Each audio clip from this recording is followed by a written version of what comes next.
ಗುರು ಗೋವಿಂದ ಸಿಂಗ್ ಜಿ ಅವರ ಇಬ್ಬರು ಅಪ್ರಾಪ್ತ ಪುತ್ರರು, ಸಿಖ್ಖರ ಒಂದು ಸಣ್ಣ ಗುಂಪು ಮತ್ತು ಅವರ ಮುಂದೆ 10 ಲಕ್ಷ ಇಸ್ಲಾಮಿಕ್ ಆಕ್ರಮಣಕಾರರ ಗುಂಪು.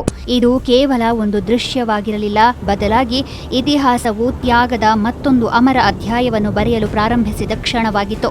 ಗುರು ಗೋವಿಂದ ಸಿಂಗ್ ಜಿ ತಮ್ಮ ಇಬ್ಬರು ಹಿರಿಯ ಪುತ್ರರು ಮತ್ತು 40 ಸಿಖ್ಖರೊಂದಿಗೆ ಚಮ್ಕೌರ್ಗೆ ಮುನ್ನಡೆದರು. ಅಲ್ಲಿ ಅವರು ಒಂದು ಮಣ್ಣಿನ ಗುಡಿಸಲಿನಲ್ಲಿ ಆಶ್ರಯ ಪಡೆದರು.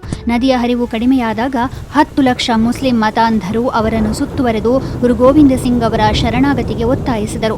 ಆದಾಗ್ಯೂ ಗುರು ಗೋವಿಂದ ಸಿಂಗ್ ಜಿ ಚಮ್ಕೌರ್ ಕೋಟೆಯೊಳಗಿನ ಪರಿಸ್ಥಿತಿಯನ್ನು ನಿರ್ಣಯಿಸಿದ ನಂತರ ಸ್ಪಷ್ಟವಾದ ತಂತ್ರವನ್ನು ರೂಪಿಸಿದರು.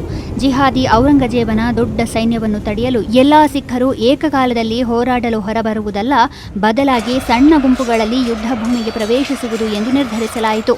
ಕೋಟೆಯಲ್ಲಿ ಕೆಲವೇ ಸಿಖ್ಖರು ಉಳಿದಿದ್ದಾಗ ಗುರುಪುತ್ರ ಅಜಿತ್ ಸಿಂಗ್ ಗುರು ಗೋವಿಂದ ಸಿಂಗ್ ಜಿ ಅವರ ಬಳಿಗೆ ಬಂದು ತಾನೂ ಹೋರಾಡಲು ಬಯಸುವುದಾಗಿ ಹೇಳಿದರು. ಆ ಸಮಯದಲ್ಲಿ ಅವರಿಗೆ ಸುಮಾರು 18 ವರ್ಷ ವಯಸ್ಸಾಗಿತ್ತು. ಗುರು ಗೋವಿಂದ ಸಿಂಗ್ ಜಿ ತನ್ನ ಮಗನನ್ನು ಅಪ್ಪಿಕೊಂಡು ಪ್ರೀತಿಯಿಂದ ಆಶೀರ್ವದಿಸಿ ಮುಂದುವರಿಯಲು ಅನುಮತಿ ನೀಡಿದರು.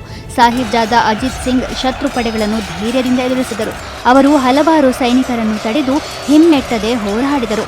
ಅಂತಿಮವಾಗಿ ಅವರು ವೀರಾವೇಶದಿಂದ ಹೋರಾಡುತ್ತಲೇ ಹುತಾತ್ಮರಾದರು. ತನ್ನ ಅಣ್ಣನ ತ್ಯಾಗದ ನಂತರ ಸಾಹಿಬ್ ಜಾದಾ ಜಝಾರ್ ಸಿಂಗ್ ಕೂಡ ಗುರು ಗೋವಿಂದ ಸಿಂಗ್ ಜಿ ಅವರ ಬಳಿ ಹೋದರು. ಆ ಸಮಯದಲ್ಲಿ ಅವರಿಗೆ ಕೇವಲ 14 ವರ್ಷ ವಯಸ್ಸಾಗಿತ್ತು. ಅವರು ತಮ್ಮ ತಂದೆ ಮತ್ತು ಅಣ್ಣನ ಮಾರ್ಗವನ್ನು ಅನುಸರಿಸಿ ಧರ್ಮವನ್ನು ರಕ್ಷಿಸಲು ಮುಂದುವರಿಯಲು ಬಯಸುವುದಾಗಿ ಹೇಳಿದರು. ಗುರೂಜಿ ಅವರನ್ನು ಕೂಡ ಆಶೀರ್ವದಿಸಿದರು.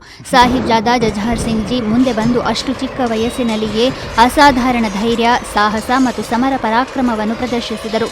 ಈಗ ಗುರು ಗೋವಿಂದ ಸಿಂಗ್ ಜಿ ಮತ್ತು ಬೆರಳೆಣಿಕೆಯಷ್ಟು ಸಿಖ್ಖರು ಮಾತ್ರ ಕೋಟೆಯೊಳಗೆ ಉಳಿದಿದ್ದರು. ರಾತ್ರಿಯಾಗಿತ್ತು ಮತ್ತು ಜಿಹಾದಿ ಔರಂಗಜೇಬನ ಸೈನ್ಯ ಇಡೀ ಕೋಟೆಯನ್ನು ಸುತ್ತುವರೆದಿತ್ತು. ಪರಿಸ್ಥಿತಿಯ ಗಂಭೀರತೆಯನ್ನು ಅರಿತುಕೊಂಡ ಸಿಖ್ಖರು ಖಾಲ್ಸಾ ಪಂಥದ ಮಾರ್ಗದರ್ಶಿ ನಾಯಕತ್ವ ಸುರಕ್ಷಿತವಾಗಿ ಉಳಿಯಲು ಮತ್ತು ಹೋರಾಟ ಮುಂದುವರಿಯಲು ಗುರೂಜಿಯವರನ್ನು ಹೊರಡುವಂತೆ ಕೇಳಿಕೊಂಡರು. ಗುರು ಗೋವಿಂದ ಸಿಂಗ್ ಜಿ ಅದಕ್ಕೆ ಒಪ್ಪಿದರು. ರಾತ್ರಿಯ ಕತ್ತಲೆಯಲ್ಲಿ ಯೋಜಿಸಿದಂತೆ ಗುರೂಜಿ ಕೋಟೆಯನ್ನು ತೊರೆದು ತಮ್ಮ ಮುಂದಿನ ಪ್ರಯಾಣವನ್ನು ಪ್ರಾರಂಭಿಸಿದರು.